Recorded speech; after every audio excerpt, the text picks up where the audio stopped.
Hitzakek kontatzen du hizkuntza baten galera prozesu, ez? Konkretuki iparraldeko herri txiki batean euskara nola dagoen udazkenean edo desagertzear, bereziki belaunaldien arteko ikuspegi batetik.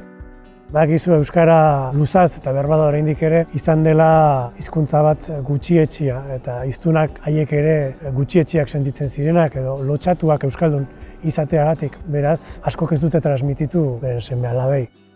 Historia honek kontatzen du etxe batean, gazteak hasten direnean euskaraz interesatzen, haiek ez direlarik jadanik euskaldunak, nola erlazionatzen diren aurretik euskaldunak ziren beren familiakoekin. Batzuk euskalduna izateagatik lotsatzen ziren, ez? Eta hurrengokoak euskaldunak ez izateagatik lotsatzen ziren.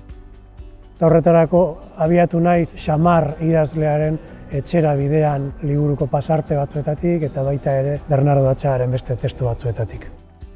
Hitzak laburmetrai hau lehenagotik dator, iparraldean Baigorri herrian filmatzen dudan laugarren fikziozko laburra da eta aurrekoetan bezala hemen kontatu dut euskararen desagertze prozesua urtez urte 20. mendean nola garatzen denez. Eta produkzioa eraman dugu aurrekoetan bezala, esango nuke herritarrekin auzolanean, proiektu honen ezaugarrietako bat hori dela, Baigorriarrak ari dira aktorez profesionalak kamera aurrean, baina baita ere kasu askotan kamera atzean laguntzaile bezala, eta bestalde iparraldeko eta hegoaldeko teknikariak elkarren artean lan eginez. Modu horretan, iparraldean zinema hain garatua ez dagoenez, baliatzen dugu iparraldeko jendea ere formatzeko. Eta baita ere osoki euskaraz. Kasu hontan, suerte handia izan genuen proiektua hautatua izan zelako geuretik sortuak ekimenean, udalbiltzaren ekimenean, eta horri esker baldintza ederretan egin izan du, eta lehen esan bezala laugarren alea da, Bizkar Soro deitzen den fikziozko uniberso horretan kokatua.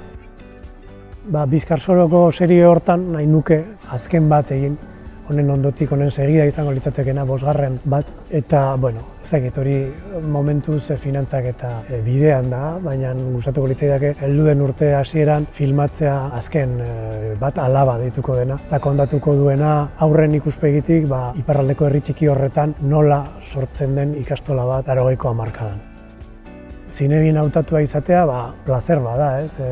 Plaza ederra da, eta ni bilbotarra naiz gainera. Iduritzen zait filmarentzako gauza ona dela, eta behar bada baita ere kontatzen duen historiak jende asko oso hurbilekoa sendituko duela, eta behar bada jende askori simiko egingo diola bihotzean.